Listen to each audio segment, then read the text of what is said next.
Captain Hyunwoo Kim stood on the bridge of the human battlecruiser Defiance, his eyes fixed on the main screen. The ship, nearly 700 meters long and built with the best technology Earth had, moved slowly through the dark space. His uniform was clean and sharp, showing his 15 years of service to the United Earth Defense Force. "Captain, we have a ship on our sensors," said Lieutenant Jimin Park. Her fingers moved quickly over her control panel.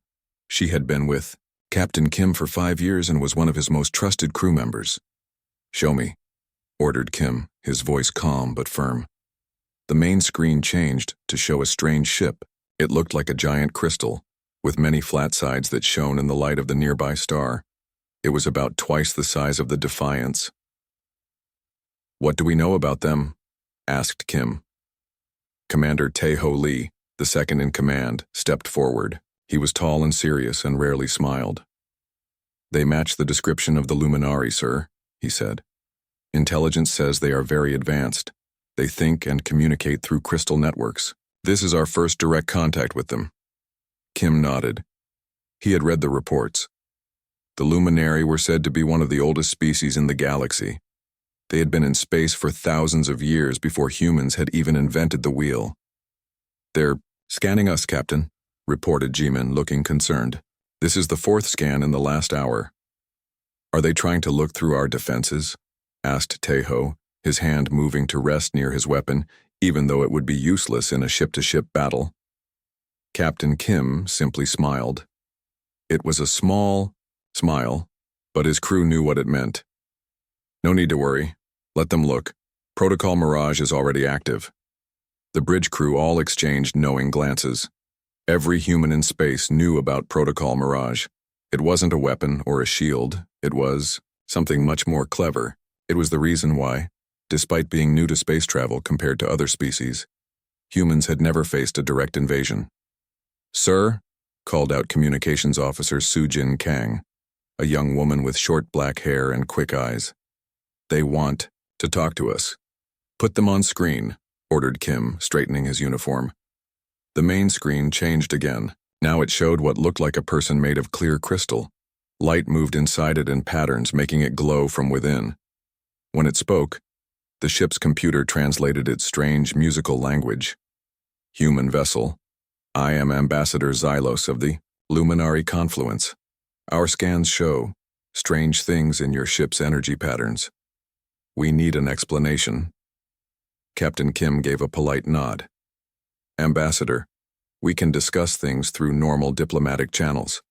As you know, scanning military ships without permission is not allowed under Galactic Compact rules." The crystal being seemed to flash brighter for a moment, a sign of what might be surprise or anger. "Captain, we detect impossible things within your vessel. Energy readings that break the laws of physics. Matter that exists in states that should not be possible. We must insist." "Ambassador," Kim cut in smoothly, "I cannot discuss how this ship works. That is classified information. Perhaps we could meet in person at the nearby neutral station." The alien's light patterns changed rapidly. It seemed to be talking quickly with others off-screen. When it turned its attention back to Kim, its tone had completely changed. "We accept your diplomatic suggestion. We will stop all scans right away. Please forgive our curiosity." After the call ended, Commander Tae-ho let out a small laugh. "They always act the same way."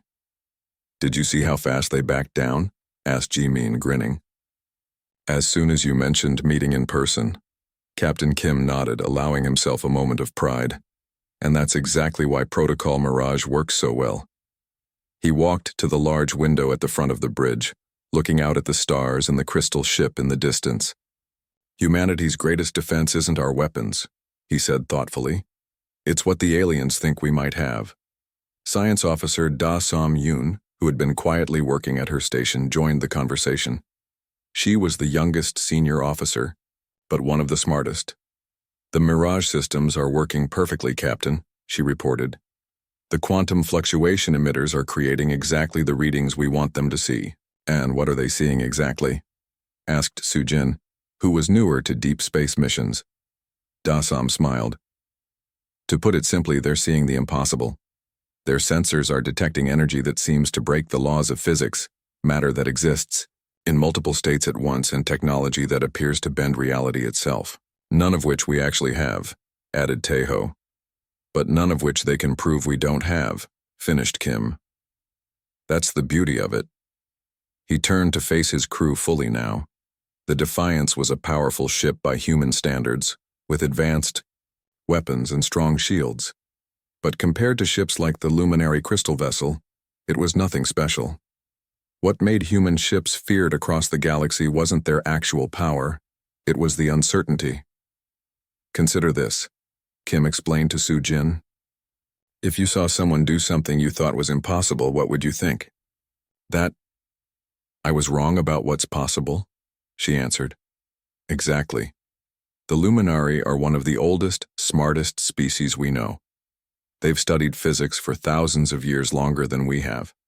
So when they see readings that break their understanding of reality, they think we've discovered physics they don't understand, Su Jin realized. And no one wants to pick a fight with someone who might have technology they can't even understand, added Jimin. Captain Kim nodded. Protocol Mirage creates a simple message. Don't look too closely at us, or you might not like what you find. And it's worked for 50 years now. He looked back at the crystal ship, which was now moving away at a safe distance. Maintain course and speed, he ordered calmly. Keep Protocol Mirage running at full power until they're out of sensor range. Yes, sir, replied the helmsman, as the Defiance continued on its patrol route. Captain Kim returned to his command chair. The Luminari wouldn't be the last aliens to scan them, and they wouldn't be the last to back away in confusion and worry. That was the silent power of humanity's greatest trick, not the technology they had, but the technology everyone else thought they might have. Sometimes, he said quietly to himself, the best weapon isn't a weapon at all. It's doubt. Ambassador Xylos glided through the crystal halls of the Luminary mothership. Unlike humans who walked on legs, the Luminary moved by floating a few inches above the ground, their crystal bodies glowing with inner light. Xylos was worried. The meeting with the human ship had not gone as planned. The High Council is waiting, said a smaller crystal being who served as Xylos's assistant. Xylos dimmed slightly, showing nervousness. The High Council was made up of the 7 oldest and wisest Luminari. They rarely met all together unless something important had happened. The doors to the council chamber opened. Inside, 7 large crystal beings sat in a circle. Each one was at least 5 times bigger than Xylos, and glowed with different colors. The oldest, Elder Seok Min, glowed with a deep blue light. He had been alive for over 3,000 years. Ambassador Xylos, said Elder Seok Min, his voice sounding like gentle music. Tell us about the human ship. Xylos moved to the center of the circle. Instead of speaking, Xylos projected memories directly into the shared consciousness of the council. All Luminari could share thoughts this way. The council saw the human ship, the conversation with Captain Kim, and most importantly, the strange scan results. As you can see, said Xylos, our scans detected at least 17 things that should not be possible according to the laws of physics as we understand them. Elder Seokmin's light pulsed thoughtfully. Show us what you found. Xylos showed detailed images from the scans. Their engine core appears to exist in many places at once. Not just quantum uncertainty, which we understand, but true dimensional overlap. And there's more. Their ship hull contains elements that register as both solid matter and energy at the same time. That's not possible, said Elder Nayoung, whose crystal form flashed with doubt. She was the head of Luminary science for the past 500 years. Even our most advanced technology cannot do such things. Yet the humans, who have only been in space for about 500 years, seem to have mastered it, Xylos replied, and they didn't seem worried that we detected these strange things. Because they wanted us to see, said Elder Seokmin slowly. This is either a warning or a very clever trick. The youngest council member, Do-hyun, pulsed with angry red light. We should gather our fleet. If they have such technology, we must take it from them. No. The sharp interruption came from Elder Minji, who rarely spoke during council meetings. All attention turned to her ancient crystal form, which glowed with soft green light. 300 years ago, Minji explained, the Vrax Imperium tried to capture a human science ship after detecting similar strange readings. The Vrax sent their entire third fleet. Do you know what happened to them? The council was silent. Nothing is left of them, not a single ship, not even dust. The humans said it was an unfortunate reactor accident when their ship was boarded. The chamber grew very quiet. There is another possibility, Elder Seokmin finally said, one that no one has dared suggest. What if the humans are showing us exactly what they want us to see? A trick? Asked Xylos. Something more subtle, said Seokmin. Remember our oldest teaching. That which cannot be understood may not be understood for a reason. Perhaps we are not meant to understand human technology yet. Elder Na Young's light pulsed with doubt. But our science is far more advanced than human science. We were exploring space when they were still living in caves. And yet, said Minji softly, we cannot explain what our scans detected on their ships. Du Hyun, still glowing red with anger, spoke again. I refuse to believe that humans have technology we cannot understand. They must be tricking us somehow. Even if it is a trick, said Seokmin, it is a trick that worked on the Vrax, the Zarathi, and now on us. That alone makes them dangerous. Xylos floated forward slightly. What should we do? The human captain invited us to meet at the neutral station. The council members shared thoughts silently for a moment. We will meet them, decided Seokmin. But we will not scan their ships again, and we will keep a safe distance at all times. Is that not showing weakness? Asked Do-hyun. It is showing wisdom, replied Minji. Sometimes the greatest strength is knowing when not to push for answers. The meeting ended, and the council members floated away one by one. Only Xylos and Elder Seokmin remained in the chamber. You have doubts, said Seokmin, noticing Xylos's dimming light. Yes, Elder, admitted Xylos. I cannot believe that humans, so young as a species, could have technology that breaks the laws of physics as we understand them. Consider this, said Seokmin gently. What if their understanding of physics is simply different from ours? Not better or worse, just different. But physics is universal, argued Xylos. The same rules apply everywhere in the universe. So we have believed for thousands of years, agreed Seokmin. But perhaps humans found a different path, asked different questions, saw patterns we missed. Xylos still seemed troubled. Or they have created a very clever deception.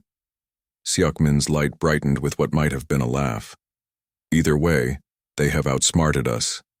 Whether by superior technology or superior cunning, they have made us afraid to look too closely at their ships. That alone makes them worthy of our respect. As Xylos left the council chamber, a report came in from the sensors.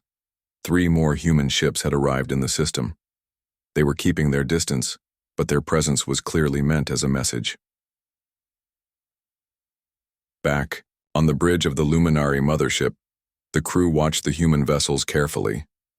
Should we scan them? Asked one of the operators. No, said Xylos firmly. No scans of any kind. Keep a safe distance.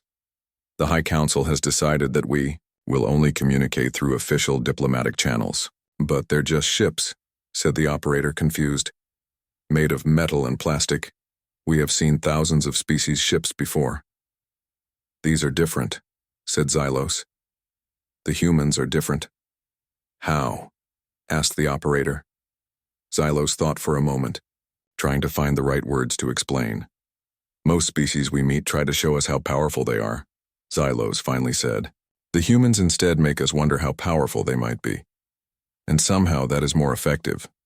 As the luminary ship moved away from the human vessels, Xylos couldn't help but feel a strange mix of fear and respect.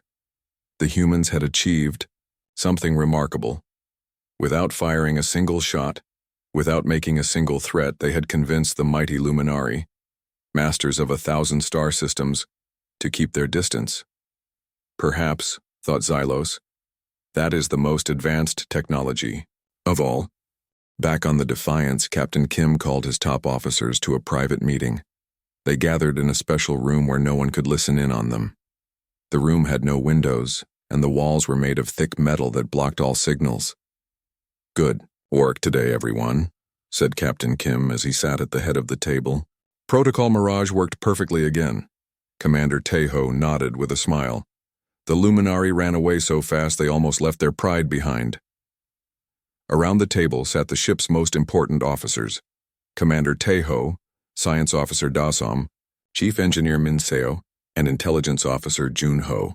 They were the only ones on the ship who knew the full truth about Protocol Mirage. "Dasom, how did the systems perform?" asked Kim. Dasom, a young woman with short hair and quick eyes, looked at her tablet. All the quantum fluctuation emitters worked exactly as planned. The false readings we sent out would make their scientists question everything they know about physics. "I still don't understand why we go through all this trouble," said Min Seo, a practical man with rough hands from years of fixing engines. "Why not just show them our real weapons? We're not exactly helpless." Intelligence Officer Jun Ho leaned forward. He was older than the others, with gray hair at his temples. His job was to understand how aliens think. "Because what people imagine is often more scary than reality," he explained. "Human military technology is good, yes, but we're still catching up to species like the Luminari in many areas. But Protocol Mirage makes sure they never test us." "Precisely," agreed Captain Kim. "Humanity learned early that in space, where unknowns are everywhere, creating doubt is more effective than showing your real strength." He stood up and turned on a display in the center of the table. It showed the complex array of special equipment that made up Protocol Mirage: quantum fluctuation emitters, dimensional distortion projectors, and most importantly, the impossible physics generators. "None of these devices actually do what the aliens think they do," explained Dasom. "They simply create sensor readings that appear to break the laws of physics. The best part is that each alien species sees these violations through their own understanding of science, imagining technologies far beyond what we actually have. And the smarter the aliens are, the more terrifying their idea of our capabilities," added Jun Ho with a satisfied nod. "Their own intelligence works against them." Min Seo laughed. "So we're basically saying, don't look too closely at us, or you might see something you weren't meant to see." "And it works," Commander Taeho said. "No alien species wants to risk attacking a civilization they believe might have mastered physics beyond their understanding." Captain Kim nodded solemnly. "Protocol Mirage was humanity's greatest idea. We didn't need to win an arms race, we just needed everyone else to believe they couldn't win one against us." Dasom pulled up some data on the main screen. The Luminari scans picked up exactly what we wanted them to. Their sensors detected our reactor core existing in multiple dimensions at once: energy that seemed to flow backward in time and matter that was both solid and energy simultaneously. "All completely impossible," said Min Seo. "Exactly," replied Dasom. "And that's why it works so well. If we showed them technology they understood, they might try to copy it or find a way to beat it. But when they see something that breaks their understanding of physics, they back away." Jun Ho turned to Captain Kim. "The Luminari have requested a meeting at the neutral station. Do you think they're suspicious?" "Doubtful," said Kim. "They're curious, but they're also scared. That's the perfect balance." "What happens if they ever learn the truth?" asked Min Seo. "That Protocol Mirage is just a bunch of fancy light shows and fake sensor readings?" The room grew quiet. This was the question that kept many human leaders awake at night. "That's why only the top officers on each ship know the full truth," said Captain Kim. "And why we maintain the illusion so carefully. The day any alien species learns that humans have been tricking them for 50 years, they would attack immediately," finished Taeho. "Which is why we've been building real weapons while they've been afraid to look too closely at us," said Jun Ho. "The time we've bought with Mirage has let us catch up more than most aliens realize." Captain Kim nodded. "Exactly. Mirage bought us time and we've used it well. Our real weapons and defenses improve every year. But they're still not as advanced as what the aliens think we have," said Dasom quietly. No, admitted Kim. No one has the technology that Mirage makes them think we have. That's the point. The meeting continued for another hour as they discussed the details of their next mission. As the officers prepared to leave, Captain Kim held up his hand. One more thing, he said, his face serious. The Luminari are more advanced than most species we've encountered. Their sensors nearly penetrated one of our emitter patterns. DASOM. Work with Minseo to adjust the settings. We can't risk even a small crack in the illusion. Yes, sir, they both replied. After everyone left, Captain Kim stayed behind, looking at the schematics of Protocol Mirage on the screen. It had been humanity's greatest gamble, to trick the galaxy rather than try to outgun it. For 50 years it had worked perfectly. But how much longer would the illusion hold? He thought about the real weapons in the Defiance's arsenal. They were powerful by human standards: plasma cannons, antimatter missiles, energy shields. But compared to what the Luminari and other advanced species possessed, they would barely slow them down in a real fight. Just a little more time, he said quietly to himself. We just need a little more time. The truth that only a handful of humans knew was simple. Protocol Mirage was not a permanent solution. It was a desperate trick by a young species trying to survive in a dangerous galaxy until their real technology could catch up to their reputation. As Captain Kim left the secure room, he put his captain face back on, confident, calm, in control. The crew believed in the myth of human technological superiority as much as the aliens did, and for now, that belief was humanity's strongest shield. 3 weeks after meeting the Luminari, the Defiance was patrolling near the edge of the Tau Ceti star system. It was a quiet day on the bridge. Captain Kim was reading reports while his crew did their regular jobs. Suddenly, all the lights on, the bridge flickered. Then they went out for a second before coming back on as red emergency lights. What happened? Asked Captain Kim, jumping to his feet. Lieutenant Jimin worked quickly at her station, her fingers flying over the controls. Sir, we have a big power problem. The main power grid is failing all over the ship. Is the reactor damaged? Asked Commander Tejo, his face worried. No, sir, reported Jimin. The reactor is stable, but the power distribution network is failing, and Captain, the Mirage emitters are offline. The bridge went quiet. Everyone understood what that meant. Without Protocol Mirage, any alien ship that scanned them would A. See the truth, that the Defiance was just a normal ship with normal technology. How long until we can fix it? Asked Captain Kim, his voice calm despite the danger. Chief Engineer Min Seo's voice came through the communication system. At least 15 minutes until we can reroute power to the Mirage systems, Captain. Maybe longer. Captain Kim was about to respond when the tactical officer called out in alarm. Captain, 3 ships just appeared out of faster-than-light travel. They matched the profile of Krell hunter ships. This was bad news. The Krell were a dangerous species that looked like large insects. They were known for stealing advanced technology and not respecting borders. They had fought with humans before but usually stayed away because of Protocol Mirage. They're scanning us, sir, reported Jimin, her voice tight with worry. Full spectrum analysis. The bridge fell silent. Without Mirage active, the Krell would see the Defiance for what it truly was, a good but ordinary warship with nothing that defied the laws of physics. Captain Kim thought quickly about his options. Communications, open a channel to them. Tactical, get weapons ready but keep them powered down for now. The main screen came to life, showing the face of a Krell commander. It looked like a giant ant with large compound eyes and moving mandibles near its mouth. Human vessel, the Krell said, its voice translated by the computer. Your ship seems to be having problems. We offer help. For a price, of course. Captain Kim straightened his uniform and looked directly at the alien.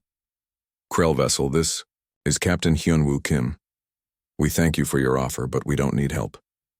Be advised that you are in United Earth space and we detect no unusual energy signatures from your vessel, interrupted the Krell commander, its mandibles clicking in what might have been a laugh.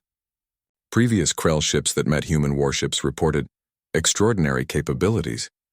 Yet you appear quite ordinary. Behind him, Kim heard Ji-min whisper, 11 more minutes until Mirage is back online. The Krell commander leaned closer to the screen. Perhaps the stories about human ships have been exaggerated. We will board your vessel and take what we find valuable. Captain Kim kept his face calm, but his mind was racing. Without the protection of Protocol Mirage, they would have to rely on their actual weapons and potentially reveal exactly how much of humanity's reputation was built on clever tricks. Commander, he said calmly to the Krell, I should warn you that what you're scanning is merely our ship's basic state. Our main systems only turn on when needed. It was a bluff, but Kim said it with such confidence that the Krell commander paused. In that moment of hesitation, Science Officer Dasam whispered urgently, Captain, I have an idea. Captain Kim nodded slightly to show he was listening. The Krell don't know exactly what readings our Mirage systems normally show, Dasam explained quickly, but we could create some strange energy patterns with what we have working. How? Asked Kim quietly. We could vent plasma from the reactor in specific patterns while turning systems on and off quickly. It would look like unstable power fluctuations to their sensors. Kim thought for a moment, then nodded. Do it. While keeping the Krell commander talking, Kim sent orders to engineering. Min-seo understood the plan immediately and began to work. A few minutes later, the tactical officer reported, Sir, the Krell ships are still in position but not moving closer. They continue to scan us. Captain Kim nodded to communications officer Soo-jin. Open the channel again. When the Krell commander appeared, Kim leaned forward with serious intensity. Commander, I strongly advise you to move back to a safe distance of at least 500,000 kilometers. The Krell's compound eyes seemed to shine with suspicion. You threaten us? Your weapons are not even powered up. This is not a threat, Kim replied, calmly. Our quantum containment field is becoming unstable because of your constant scanning. The interaction between your scanning frequencies and our special systems is creating a dangerous pattern. Just as he finished speaking, Chief Engineer Min-seo triggered a controlled overload in one of the backup power generators. The resulting power surge made the lights flicker dramatically on the bridge. What kind of technology reacts like this to simple scanning? Demanded the Krell, its mandibles now clicking rapidly, a sign it was getting nervous. Technology that was never meant to be observed directly by outside sensors, Kim replied mysteriously. You have 3 minutes before the pattern reaches critical level. The tension stretched for nearly a full minute before the tactical officer reported, Krell vessels are moving away. They've stopped all scanning. Once the Krell ships had moved to a safe distance, Captain Kim opened communications one final time. Commander, you came looking to confirm stories about human vessels. Today you've learned why scanning our military ships is discouraged across the galaxy. I suggest you tell your people. After the communication ended, the bridge erupted in relieved laughter and applause. Protocol Mirage came back online shortly afterward, but it didn't matter much now. The Krell ships were already jumping to faster-than-light speed, no doubt carrying stories of the mysterious human vessel that reacted strangely to their scans. That was quick thinking, Dasam, said Captain Kim with a genuine smile. You may have saved us all. Dasam looked embarrassed by the praise.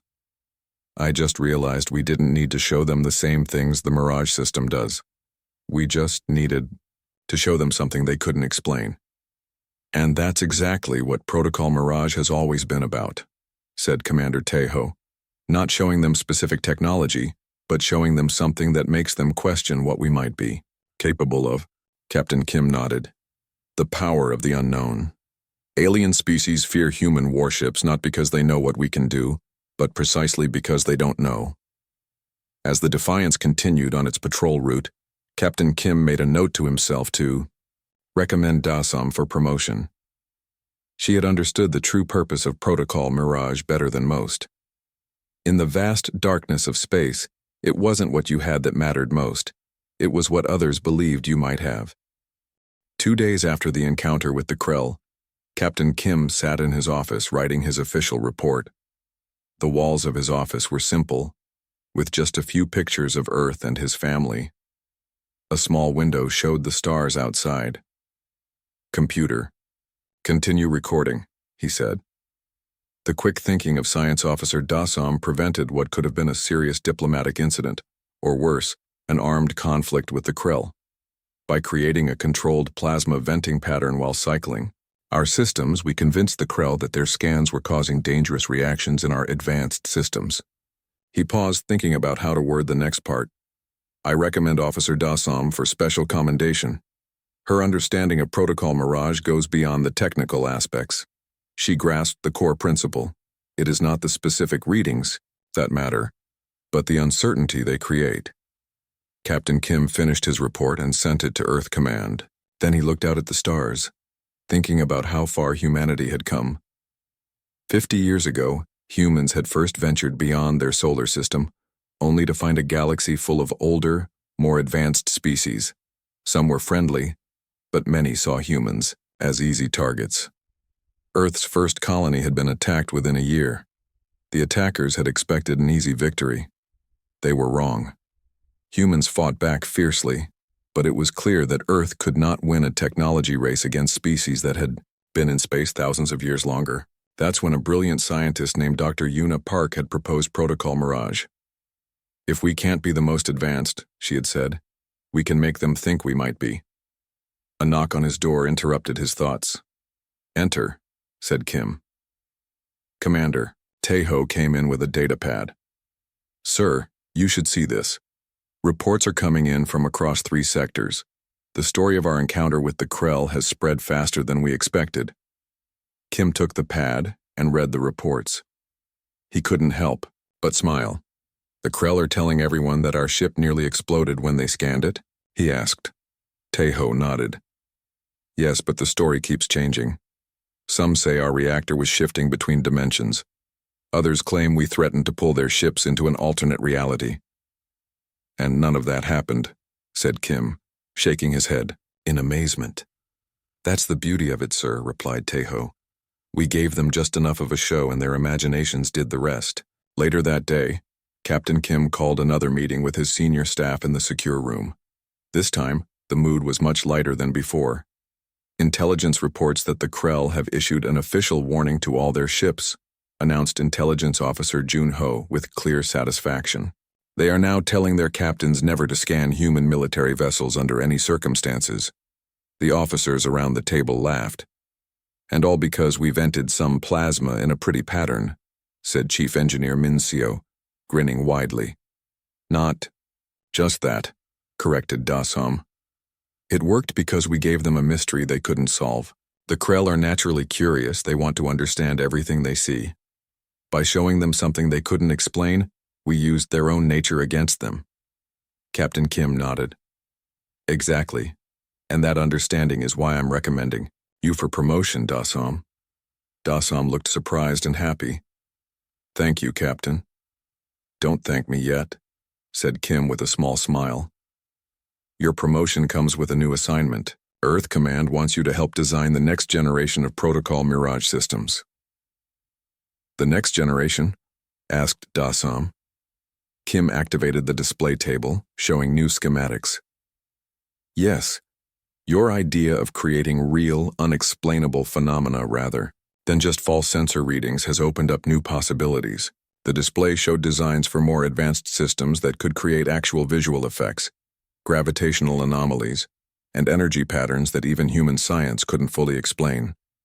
"But these aren't just tricks," said Dasam, studying the designs with growing excitement. "Some of these are actual experimental technologies." "Exactly," said Kim. "Earth Command has decided to take Protocol Mirage to the next level. Instead of just pretending to have impossible technology, we'll start developing it for real." "But that could take decades," said Min Seo. "Yes," agreed Kim. "But we've bought ourselves time with our deception. Now we need to use that time wisely." The meeting continued as they discussed the new plans. By the time it ended, Dasam's head was spinning with ideas and possibilities. A week later, the Defiance docked at Earth's largest space station for repairs and upgrades. Captain Kim stood at the observation deck, watching as workers began installing the new Mirage systems on his ship. Admiral Yoon, the head of Earth's defense forces, joined him at the window. She was a small woman with gray hair and sharp eyes that missed nothing. "Your report made quite an impression, Captain," she said. "The incident with the Krell proved that Protocol Mirage works even when it fails." Kim nodded. "We were lucky, Admiral. Not luck," she corrected. "Good training and quick thinking. But we can't rely on that forever. Sooner or later, someone will see through our deception. That's why the new systems are so important," said Kim. "Dasam's idea of creating real, unexplainable phenomena buys us more time." Admiral Yoon looked out at the stars. "Time is all we need. Every year, our actual technology improves. The gap between what aliens think we have and what we actually have is getting smaller. Do you think we'll ever have the technology that Protocol Mirage pretends we have?" asked Kim. "Some of it, perhaps," said the Admiral. "The laws of physics are the laws of physics, but the important thing is that by the time anyone discovers our deception, we'll be strong enough that it won't matter." Word about the incident with the Defiance and the Krell spread quickly through the galaxy. Within months, it had become normal knowledge among all species that scanning human warships was dangerous and unpredictable. Some said the scans could cause the powerful human engines to destabilize. Others claimed that human ships contained technology that would reach back through the scanning beams and damage the scanning ship. None of these stories were true, but they served humanity's purposes perfectly. Fear of the unknown was protecting Earth better than any weapon could have. 1 year later, Captain Kim received a message from Science Officer Da-Sam, who was now working at Earth's main research center. "Captain," she wrote, "you'll be pleased to know that the new Mirage systems are working better than we expected. But the most interesting thing is this. In trying to create effects that look like impossible technology, we've made some unexpected discoveries. Some of what we thought was impossible might not be. The legend we created to protect ourselves might someday become reality." Captain Kim smiled as he read the message. The best trick humanity ever played on the galaxy was working in ways no one had expected. Sometimes, as humans had always known, if you pretend to be something long enough, you might just become it.